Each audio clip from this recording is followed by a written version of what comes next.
नमस्कार साथियों, आज एक और खास विषय पर वीडियो लेकर के आपके बीच में आए हैं। जैसा कि आपने टाइटल देख लिया होगा, इस वीडियो में बात करने वाला हूं आधा दर्जन ऐसी चीजें जो आपको राजनीति में सफलता दिला सकती हैं, जिनके होने पर आप राजनीति में आसानी से सफलता प्राप्त कर सकते हैं। तो चलिए दोस्तों शुरू करते हैं। और शुरू करने से पहले मैं एक दो चीजें जरूर बोलना चाहूंगा। कई वीडियोस में फीडबैक मिला है कि बहुत सारे लोग वीडियोस को पूरा नहीं देख रहे हैं और फिर बाद में वो सवाल करते हैं उन चीजों से रिलेटेड जो ऑलरेडी उन वीडियो में बाद में बताई गई होती हैं। तो मैं आपसे रिक्वेस्ट करूंगा कि कोई आम चैनल नहीं है, ये एक ट्रेनिंग चैनल है जहां पर टोटल पॉलिटिकल ट्रेनिंग, रणनीतियों की बात होती है। तो रणनीतियों को आधा अधूरा नहीं अप्लाई किया जा सकता है, आधा अधूरी में पूरी जानकारी नहीं मिलेगी। जब भी वीडियो सुने पूरा सुने। कई वीडियो थोड़े लंबे हो सकते हैं, कोशिश ये कर रहे हैं हम लोग के वीडियो को शॉर्ट रखा जाए, 7-8 मिनट तक रखा जाए, लेकिन फिर भी कुछ वीडियोस बड़े बन जाते हैं। लेकिन मैं आपसे रिक्वेस्ट करूंगा वीडियो को पूरा सुने। एक और रिक्वेस्ट आप सबसे करूंगा कि बहुत सारे लोग ऐसे भी हैं जो वीडियो को डिसलाइक कर रहे हैं। मैं उन सबसे रिक्वेस्ट ये करूंगा कि बजाय डिसलाइक करने के आप वीडियो क्यों पसंद नहीं आ रही है, डिसलाइक भी करते रहे, कोई दिक्कत नहीं है, लेकिन कम से कम ये कमेंट में जरूर लिखें कि वीडियो में क्या कमी रही, आपको क्या पसंद नहीं आया। क्योंकि खाली डिसलाइक कर देने से पर्पस सॉल्व नहीं होता है, हमारा पर्पस होना चाहिए कुछ इंप्रूवमेंट का। तो आप फीडबैक दीजिए कि आखिर इस वीडियो में क्या कमी रही, आपने इसको डिसलाइक क्यों किया। और जो साथी लाइक भी कर रहे हैं उनका भी बहुत आभार है। बहुत सारे लोग कमेंट कर रहे हैं, बहुत सारे लोग अलग अलग टॉपिक बता रहे हैं। ये टॉपिक भी किसी साथी ने बताया था, तो मुझे लगा कि जो टॉपिक आप बताएं उन पर मैं वीडियो ज़्यादा से ज़्यादा बनाऊं, ताकि आपके मैक्सिमम लोगों के सवाल कॉमन होते हैं, उन सवालों के उन्हें जवाब मिल पाए। चलिए दोस्तों शुरू करते हैं। 6 ऐसी चीज़ें, आधा दर्जन ऐसी चीज़ें जिनके होने पर राजनीति में सफलता निश्चित हो जाती है, सफलता की संभावना बहुत अधिक बढ़ जाती है। सबसे पहली चीज, हम सब जानते हैं बिना अर्थ के कुछ हो नहीं सकता है। और अर्थ यानी अर्थव्यवस्था, अर्थ मतलब पैसा, आर्थिक स्थिति, यानी कि पैसे का होना सबसे पहली रिक्वायरमेंट है। कम से कम, ज्यादा से ज्यादा वो अलग बात है, लेकिन पैसा चाहिए होगा। बिना पैसे के घर से भी नहीं निकल सकते हैं। घर से निकलते ही खर्चा शुरू हो जाता है। आप बस में जाएंगे, टैक्सी में जाएंगे, ऑटो में जाएंगे, जैसे भी जाएंगे आपका खर्चा होगा। 4 दिन घर से बाहर रहेंगे तो आपका खाने का, रहने का खर्चा भी होगा, यदि कोई जान पहचान का नहीं है। और यदि लगातार राजनीति में रहते हैं, रेगुलरली ट्रैवल करना पड़ता है, तो गाड़ियां भी होंगी, साथ जो लोग चलेंगे उनके भी खाने की व्यवस्था करनी पड़ेगी। यानी पैसा सबसे पहली चीज है। और पैसा जरूरी नहीं अपना हो। मैंने कई वीडियोस में बताया कि बिना पैसे के लोग राजनीति में सफल हो सकते हैं, लेकिन पैसा चाहिए। पैसा चाहे अपनी जेब का हो या पैसा कोई दूसरा लगा दे। अब मान लीजिए आप में से कोई कहता है मेरे पास पैसा नहीं है, लेकिन मेरे पास ऐसे लोग हैं जो मुझ पर दांव खेल सकते हैं, जो मुझे पैसा दे सकते हैं, जो मेरे खर्चे उठा सकते हैं। तो पहला संसाधन पूरा हो गया, पहली जरूरत पूरी हो गई जो राजनीति में सफल होने के लिए चाहिए। पैसे के बारे में बहुत सारी वीडियोस डाली गई हैं, पैसा कैसे अरेंज कर सकते हैं, कोई आप पे दाव कैसे खेल सकता है, क्राउड फंडिंग क्या होती है, उसके बारे में भी ऑलरेडी बहुत सारी वीडियोस है, वो देख सकते हैं। मैं इस वीडियो में स्पेसिफिकली उन 6 चीजों के बारे में बात कर रहा हूं जो राजनीति में सफलता दिलाने में मदद कर सकते हैं, अहम रोल प्ले कर सकती हैं। सबसे पहली चीज मैंने बताया पैसा। दूसरी चीज जनाधार। और जनाधार में भी क्या, आपका अपना जनाधार हो सकता है या आप जिस संगठन या पार्टी से जुड़े उसका जनाधार हो सकता है, लेकिन लोग होने चाहिए।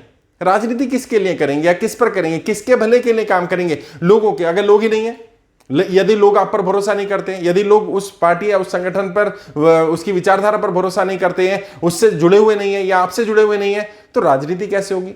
तो सबसे महत्वपूर्ण चीज पैसे के बाद जो आती है वो आती है जनाधार। आपका अपना जनाधार हो या किसी पार्टी संगठन का जनाधार हो जिसके साथ आप जुड़े हैं या जिसके साथ आप जुड़ना चाहते हैं।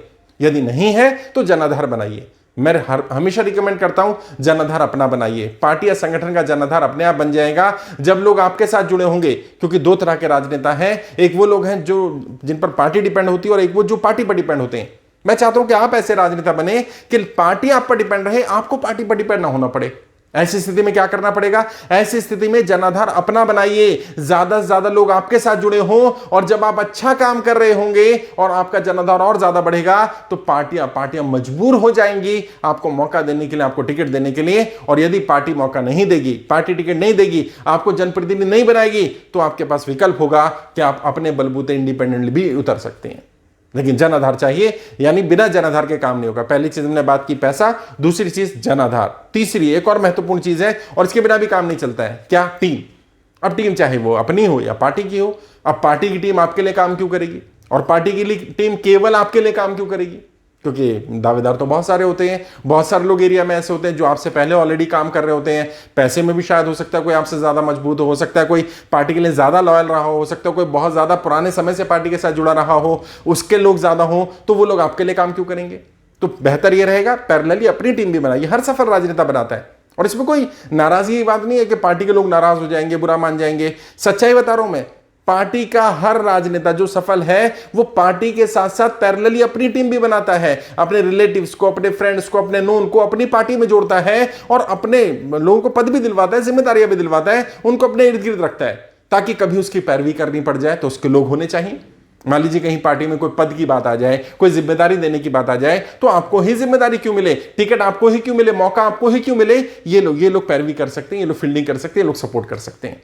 तो आपकी टीम आपकी अपनी हो या फिर जो पैराशूट कैंडिडेट आते हैं चुनाव लड़ने के लिए या राजनीति में स्थापित होने के लिए, या बड़े राजनेता होते हैं, उनके बच्चे आते हैं, उनके परिवार के लोग आते हैं, उन्हें आसानी क्यों हो जाती है, उन्हें क्यों मदद मिल जाती है? क्योंकि उन्हें बनी बनाई टीम मिल जाती है।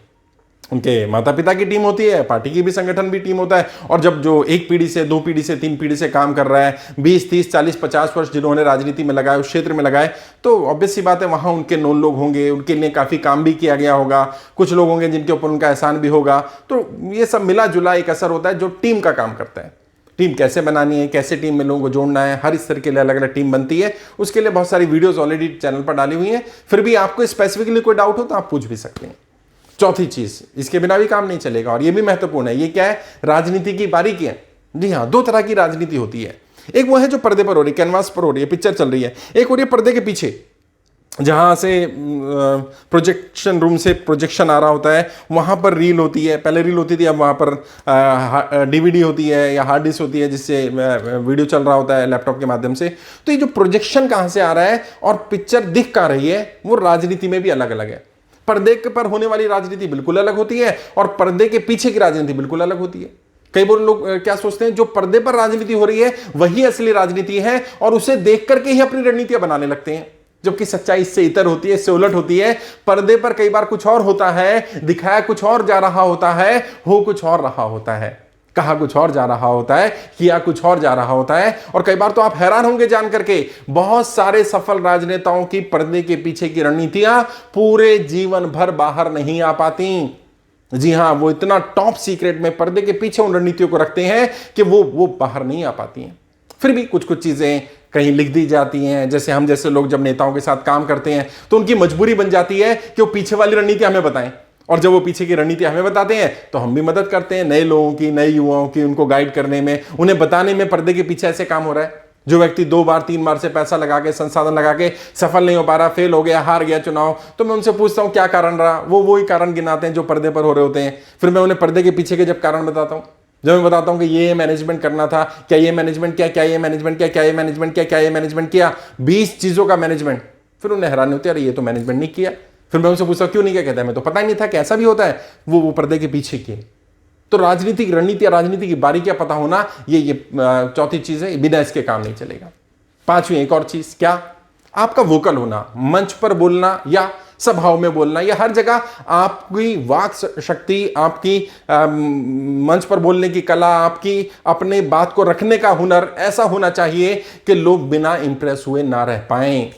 और ये कोई जन्मजात गुण नहीं है, मैंने पहले भी कई वीडियोस में बताया, ये गुण ऐसा गुण है जो सीखा जा सकता है, डेवलप किया जा सकता है। कोई भी जन्मजात अच्छा वक्ता नहीं होता है।